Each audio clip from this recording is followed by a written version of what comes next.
नमस्कार, मैं हूं नीलू।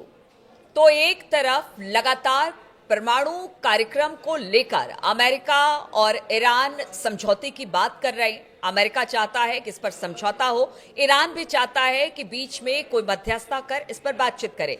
लेकिन इसी बीच एक बड़ी खबर आ गई है रूस को लेकर। रूस चाहता है परमाणु रिएक्टर लगाया जाए ईरान में। अब ऐसे में बातचीत का क्या होगा? मेरे साथ मयंक जुड़ गए हैं, आज इसी पर चर्चा होगी।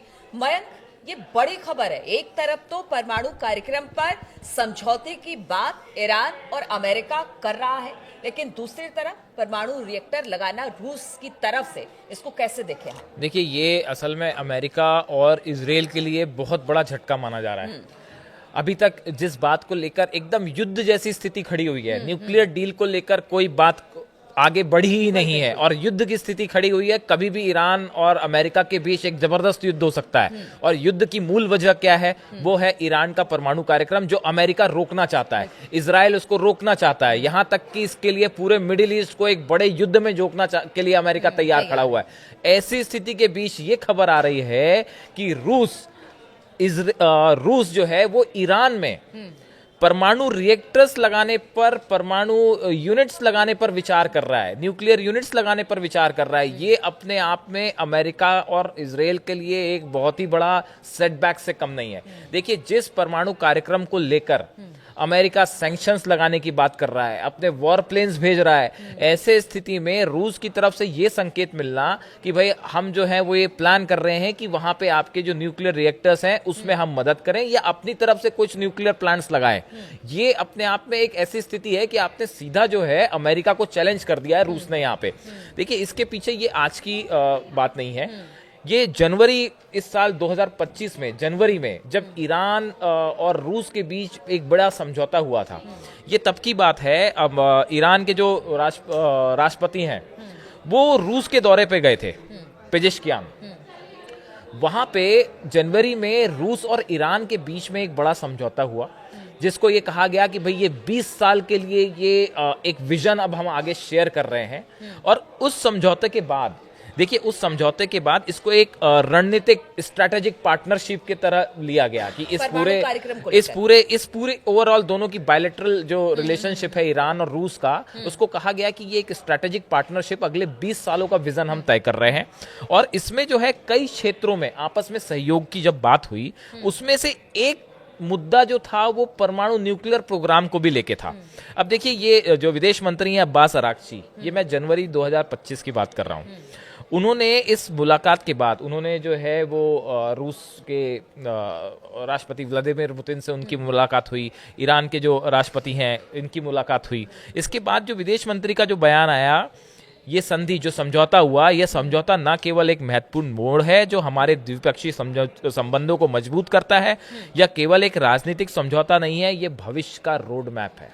तो ईरान और रूस के बीच जनवरी में ही ये तय हो चुका था कि अगले 20 साल के लिए हम किस स्ट्रैटेजी पे काम करेंगे। इसके बाद हुआ ये कि पेजेश्कियान जो है राष्ट्रपति ईरान के, इनके साथ जो है एक बायलैटरल टॉक के दौरान, उसके बाद जो प्रेस कॉन्फ्रेंस होती है उस में जो है पुतिन की तरफ से कहा गया कि उनका देश यानी रूस ईरान में नई परमाणु ऊर्जा यूनिट के निर्माण पर विचार कर रहा है। अच्छा। न्यूक्लियर एनर्जी की जो यूनिट्स हैं इसके निर्माण पर विचार कर रहा है, यानी रूस ईरान में न्यूक्लियर एनर्जी क्रिएट करने के लिए प्लांट्स लगाएगा। चाह रही हूँ, जिस तरह से आपने कहा कि जनवरी में ही ये सब सारी चीजें हो गई, प्रेस कॉन्फ्रेंस हुआ, उसमें रूस की तरफ से ये कह दिया गया, क्या उसी समय से अमेरिका के कान खड़े हो गए कि अगर रूस मदद करता है परमाणु कार्यक्रम में, तो फिर ये उसके लिए अच्छा नहीं होगा कि इजराइल के लिए ये अच्छा बढ़िया नहीं होगा? सवाल है आपका। ये बढ़िया सवाल है कि ट्रंप आखिर इतने एग्रेसिव क्यों है सत्ता में आते साथ। क्यों ईरान के परमाणु कार्यक्रम को इतनी, मतलब हालांकि ट्रंप का देखिए रुख पहले भी एग्रेसिव रहा है ईरान को लेकर, जब भी ट्रंप सत्ता में रहे हैं तो ईरान के खिलाफ रहे हैं। हाँ, ये इस बात को लेके कोई कासिम सुलेमानी की जो हत्या थी उनको अभी जो है ट्रंप एडमिनिस्ट्रेशन से उसको जोड़ के देखा जाता है, ऐसे कुछ एक्सपर्ट्स कहते हैं। अब उसके बाद देखिए स्थिति ये है कि पहले ट्रंप ने जो ईरान के साथ परमाणु समझौता था, जो बराक ओबामा के समय हुआ था उसको कैंसिल कर दिया था। उसके बाद अब ये जो आपने सवाल पूछा कि क्या ये जो जनवरी में बायलैटरल टॉक हुआ ईरान और रूस का, और उसके बाद व्लादिमीर पुतिन का ये कहना कि साहब हम ईरान में न्यूक्लियर एनर्जी यूनिट्स लगाना चाह रहे हैं, उन्होंने न्यूक्लियर रिएक्टर नहीं कहा, रूस ने उसको न्यूक्लियर एनर्जी यूनिट्स कहा है। तो न्यूक्लियर एनर्जी जब बन रही है तो उस न्यूक्लियर एनर्जी का इस्तेमाल तो कुछ भी हो सकता है, उसका इस्तेमाल तो हथियार बनाने में भी हो सकता है और बिजली जलाने में भी हो सकता है। तो देखिए, किसी भी तरह का न्यूक्लियर कोऑपरेशन रूस और ईरान के बीच होना, ये अमेरिका और इजराइल के लिए एक बहुत बड़ा झटके से कम नहीं। और दूसरी चीज़ देखिए क्या है कि जो ये न्यूक्लियर एनर्जी है, न्यूक्लियर आप जब हथियारों की बात करते हैं उसके लिए तो रूस भी ये इस बात को तैयार है, और ईरान लगातार कह रहा है कि भाई हम जो है वो अपना परमाणु कार्यक्रम आगे नहीं बढ़ा रहे, हम कोई हथियार नहीं बना रहे, लेकिन हमारी जो अपनी खुद की नीड्स हैं, भाई आपको देश में बिजली सप्लाई करनी है, उद्योगों के लिए बिजली की जरूरत है, अलग अलग कारखानों के लिए बिजली की जरूरत है, इसके लिए हमको जो है अपने न्यूक्लियर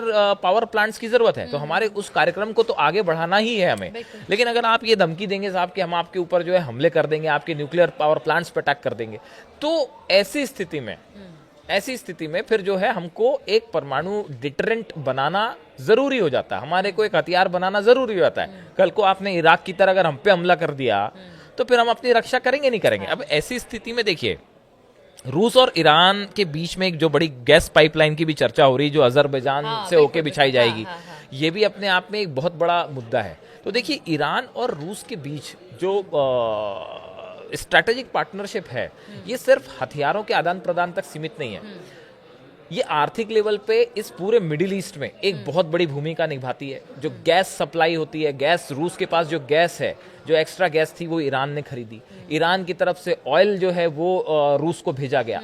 जब भी हथियारों की जरूरत पड़ी, ड्रोन की जरूरत पड़ी, तो ईरान ने ड्रोन प्रोवाइड किए। जिस समय रूस यूक्रेन युद्ध एकदम पीक पे चल रहा था और बाइडन एकदम अगेंस्ट खड़े हुए थे रूस के, पुतिन के, उस समय ईरान ने उसकी हमेशा मदद की। ऐसी स्थिति में अब ये एक नई खबर आना, देखिए इसका इंपॉर्टेंस ये है क्योंकि न्यूक्लियर डील को लेकर कोई समझौता नहीं हो पा रहा है। खामेनी अपनी शर्तों पे हैं, अमेरिका अपनी शर्तें मनवाने का जोर डाल रहा है। ऐसी स्थिति में जब न्यूक्लियर डील को लेकर युद्ध होने की आशंका है, ऐसे में अगर ये खबर आए कि रूस ये चाह रहा है कि ईरान में परमाणु यूनिट्स लगाई जाए, तो ये एक इस तरह की बात है, ये अमेरिका को सीधी चुनौती है कि भाई आप जो चाहे कहते रहिए, हम तो वही करेंगे, ये हमारा अधिकार है और हम उसके हिसाब से चलेंगे। तो पुतिन ने एक प्रकार से, देखिए पिछले कुछ दिनों में शुरुआत में चर्चा हो रही थी कि ट्रंप और पुतिन की दोस्ती बड़ा कमाल कर देगी, लेकिन अगर आप देखें कि पिछले 15-20 दिनों में ये दोस्ती की जो चर्चाएं थी ना, ये थोड़ी सी संतुलन बिगड़ गया है।